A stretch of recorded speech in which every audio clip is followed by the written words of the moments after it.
Here Ben raises Jack 2 off from the small blind, which is really nonsensical given that he folded Jack 10 off before. I just kind of think he's clicking buttons sometimes, but he flops nothing and intends on check folding. Zima flops bottom pair, and it seems that Zima likes to play a little bit cautious and pot control with his medium strength hands. Ben thinks that Zima has nothing and leaves out. And Zima folds, which I think is an indication that Zima is a pretty strong hand reader. I think he clearly thought that Ben had either a queen or an ace when he checks that flop, because I think he thinks that Ben c-bets the weak portion of his range and checks the medium portion of his range. So I'm really impressed by Zima folding there, even though it was the incorrect play. I think it's a good insight into his poker game, and that the fact that he's probably a strong hand reader and willing to stick by his reads.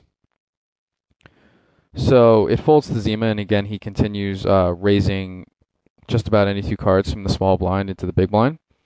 Really bad flop for him though. I think this flop often hits Luigi. So I think this is a very clear check fold. He makes a bad c-bet, I think. I think it's really ambitious to think you're going to get a fold here all that often. Any connected hand from Queen Jack down to 5-4 hits this board, and even all sorts of other hands hit it, like flush draws and gut shot with overcard or open enders or double gut shots. Really, really easy for Luigi to hit this board. Luigi actually has one of the hands that doesn't hit this board, but he still raises anyway and wins the pot because his range does a lot better on that board than Zima's does.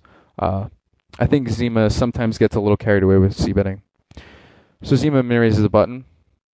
Letcher shoves 17 big blinds in the big blind, and Zima's opening 100% on the button here, so he decides to call because I think he realizes that there can't be too big of a disconnect between his raising range and calling range.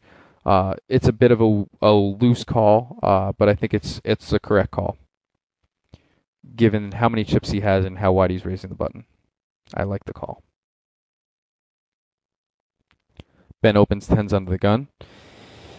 And Zima has ace-jack off right behind, and I don't think this hand is strong enough to call, so I like it as a 3-bet spot. It's very credible.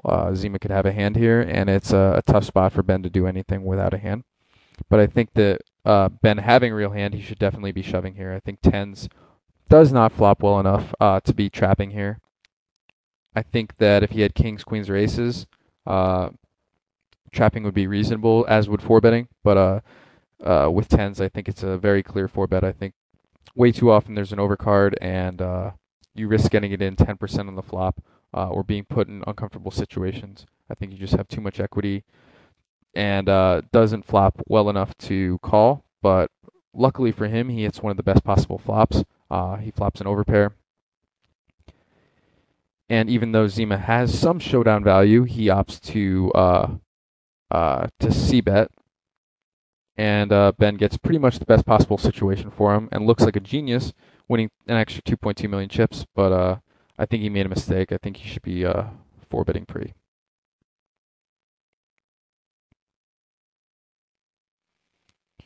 Ace on the button, definitely going to raise.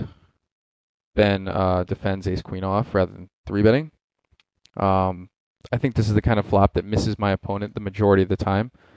But unfortunately for us, he has top pair, top kicker, and the nut flush draw, so we're not getting a fold, and we lose the hand. But I think it's a very, very good c-bet spot. Ace-8 off from the small blind. I definitely think you should be opening, and be prepared to 4-bet, because I expect that Zima will be 3-betting really wide here, especially when he has a hand like ace-deuce.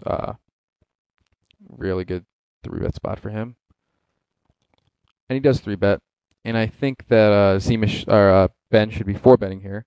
And I think he should do pretty much what I did with the ace-9 suited hand early in the final table, is make a larger 4-bet, which forces Zima to 5-bet all in or fold, because he can't continue with the hand any other way.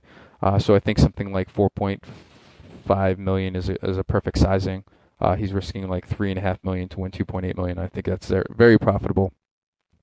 But Ben elects to call, which I think is horrible. Again, another example of a player who's trying to adjust to his opponent, who's too loose, but just doing it in the wrong way. Ace-8 off doesn't flop all that well. I think that would be the proper adjustment with a hand like Jack 10 off or 10-9 suited or 8-7 suited, but Ace 8 off just misses far too many flops, and he doesn't have any semi-bluff options on flops, so I think it's a very clear fold or 4-bet spot.